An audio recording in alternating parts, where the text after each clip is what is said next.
Jose Vilson.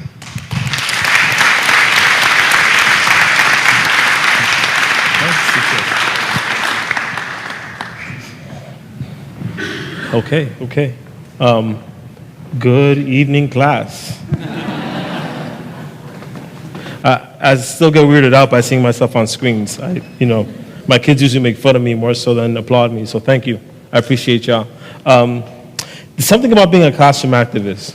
So what we should know is that we're living in the best of times and the worst of times. But one of the places that always gives me hope is my classroom.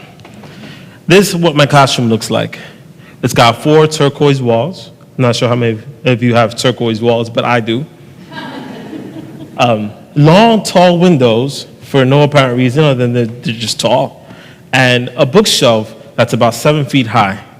In the back, and for those of you who are not as visually impaired, I have a poster of Dr. Martin Luther King's I Have a Dream speech, centered. So every time that I'm in front of the classroom, if I ever feel myself get tired, I know I can rely on that poster to lift me up.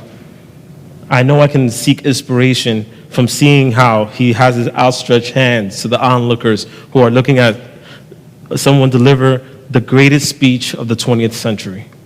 And knowing full well that when he speaks, he's not speaking to just the aspirations of his own, but to the aspirations of his people.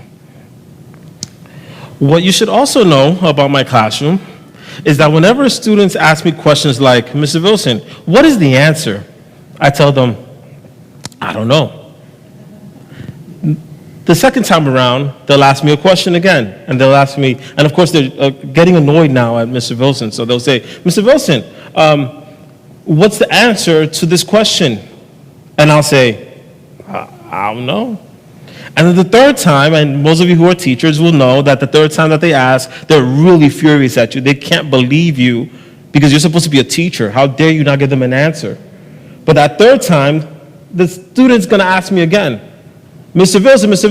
Vilson, yo, what's the answer to this question? I don't know. Eventually, of course, they learn how to ask better questions. And as they're asking better questions, I get to reply to them, well, have you thought about this? And if they think about this, then I start peppering them with questions again, and I reflect the answers back to them. And then at some point, the student says, well, Mr. Vilson, thank you. I needed that because I didn't know what to do. So I think I'm good now. Well, and then I say, me too. I'll see you later. Goodbye. And as I'm leaving, I'm starting to think about how I find a way to decenter myself from the learning. With just that small, simple step, I found a way to step away from the center and put my students in the middle of the learning.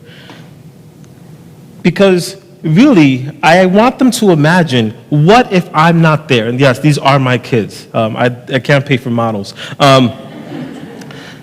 What if I'm not there? Will you still learn? Will you still find joy in the things that we're doing? And will you take ownership of what we're doing? And so when I'm doing projects like this, and you're seeing perfume bottles, you're seeing a few other things going on, I am just taking pictures for my Twitter because I'm just so amazing, right? But they're just working, and it's a beautiful thing. And so what I have found my entire career is that whenever I step away from the middle and the center of the learning, the students end up taking ownership of that learning. I do not need to be there. And so I also do something as well, which is I don't quit whenever they don't have the right words to ask those questions. And so what that led me to is I want to think about, what does it mean for me to prepare for them to have questions about the questions that they need to be asking, right? Because of course, I prepare behind the scenes. I'm thinking about what they're doing. I'm critically analyzing what they're saying to me. And then when visitors come, I'm always like, oh, the kids got this. Leave me alone. You can do that. Go talk to the kids. I don't need to be there. Oh, I love this. Yay. I've had tech problems all day. What I also want us to think about too is, in case you ever wonder what comes out of students' mouths, whenever you prepare them, they're ready. They're more than ready. They're readier than I am. okay? And then if they can start questioning what's the content, if they can start questioning themselves, if they can start questioning me, then they could question everybody else, right? And that's the way that they subvert. That's the way they think about the world around them. And they get to ask these questions so critically. So something to think about when it comes to activism, because that was the whole reason for me to be here, was to ask about activism. And activism, y'all can read, but if you can't from the back, it's the doctrine or practice of vigorous action or involvement as a means of achieving political or other goals, sometimes by demonstration, protest, etc. And there's a lot of interesting parallels between the work that activists do and the work that teachers do that I'd like to explore here. So there are three elements that I think everybody can agree on when it comes to our jobs. We have three pieces to our work. We have the pedagogy piece, we have the curriculum piece, we have the assessment piece. And all that means is the following. We have a warm-up activity, we have a lesson, right? Yeah. And then we have some sort of work that we give to the kids, and then we got to close that out somehow. And then we do that cycle all over again until we have to give a test. And then we do that whole thing all over again ad nauseum, right? And give y'all time. You do that ad nauseum until the end of the year with minimal interruptions. And then you have to ask yourself, at what point do I get to activate? At what point do I consider myself either a change agent or an agent of the state? And what I mean by state is not the state of Arkansas. I mean the state as in the same. When do we start changing things and really being proactive in what we're doing?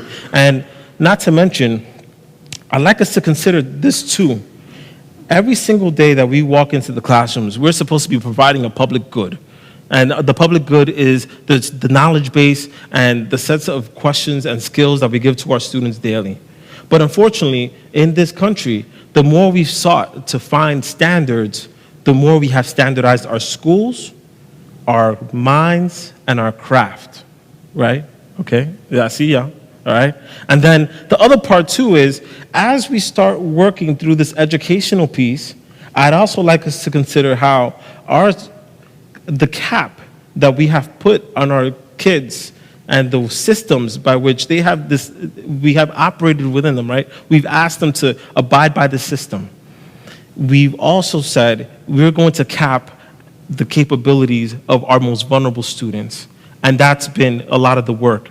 And so when I ask people to subvert, to get underneath, to uproot what's going on, I'm asking people to become agents for change. And so to that end, I want you to consider this. All right, that ping pong gift was because people are playing ping pong with educational policy, right, et cetera. But I do want you to consider this, because I'm looking at that clock. Consider this. We do already have tools that make us activated, right? We're already kind of activists in a way, because we prepare at least, who's in their classroom 30 minutes before class, already 30 to an hour, 30 minutes to an hour before class. I know I am. Oh, don't lie. Don't do this for ed tech. Don't do this. I need y'all, all right? Who's planning before they get into class already? Who's already being thoughtful about the actions and the reactions of what's going to happen? We already do that. We already change our voice depending on who the people are in front of us. We already have a sense of pace whenever we're walking about the classroom. We already have a vast platform. Believe it or not, 30 students, they pretend like they're not paying attention to you. They are. They just paying attention to whether or not you're paying attention to them, right? And then when we came into the profession, we had our eyes on the prize. We wanted that educational equity, or else we wouldn't really do this job, right? We're not getting paid LeBron James money, are we? But we're doing the best with what we got, because the recompense is in the kids. And then we can come together, we can band together, which is why you're here in summer for no reason. No, I'm kidding. For a good reason, and that reason is to come together with like-minded individuals who want to affect change. But the other part of this work that doesn't get highlighted, and activists also resonate with this, is if once you get pushback, then it becomes a problem. Once you get pushback, then every action has an equal and opposite reaction. And we have to consider what that means when we have to risk the consequences. Major key alert. My students in the back are laughing because they're up to that Snapchat, DJ Khaled, shout out. We have this thing called teacher expertise, and once we grab hold of it, I believe we could do some real powerful work. So consider, right? Instead of looking at the textbook and going line by line, we can actually take that line and say, hey, let's toss out the textbook. Let the kids work with the content. Instead of throwing kids out of our class, let's keep them in class and make them work through their feelings so they can do the actual work. Instead of sitting down in boring professional development meetings, why not take over that professional development and create your own? These are some of the things that I think educators can really do in a powerful way, and we need to make sure that students are less receptacles of the work and actual transformers of that knowledge. And that's going to be a really critical part of this undertaking we're taking on this week. Because I'm grown tired. I see y'all. I'm growing tired of this idea that we can't take our profession seriously. I've grown tired because I'd also say this. There are so many people who say teachers are only good for summers off. There are so many people who don't respect our work. And we need to keep the eye on the ball, and the way we're going to do it is by staying grounded in our work. But we need to activate. And the way we're going to do it is the following. I'm going to ask you to think about the fact that I am not the perfect teacher activist. I am by far just a good teacher in my opinion. But my students will tell you that they are prepared to have agency for themselves. They will tell you that they are prepared to look at the world from a different lens. They are prepared to actually challenge their own administration and ask and write letters. They can advocate for themselves, and should something happen to them, should something happen, really tragic happen to them, they know they have an adult in the school that will love them and care for them as much as anybody else could. And that's the thing, that's a part of this work that we're going to undertake here.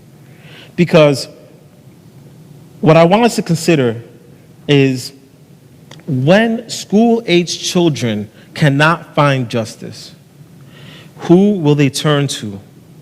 Who will they look at when things happen? Because I know where my students turn to. They look to me. And they know I will love them. They know I will care for them. They know I will treat them as a full human being. They know I will always be there for them. And that's really the impetus for why I do what I do. Now, how else could you look at my students and tell them that they're not successful? How can you tell them that they can't read? Because if they may not be able to read, but they can read y'all, right? And so as we're working in this, I want you to consider, when you look at their eyes, are you afraid of them? Do you sense their fear? Or do you love them? Are you nervous about them? Are you nervous about their futures? Because they're probably nervous about yours as well. Do you see things through their eyes or not?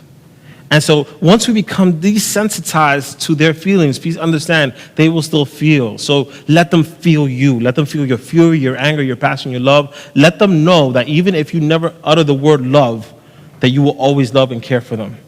Let them know that you have left everything in those four walls that are our classrooms. So I again ask you, are you a change agent or are you an agent of the state? Are you an agent of the same? I've already answered those questions for myself. Please take your part. Show some compassion and love. Be part of this work. Thank you.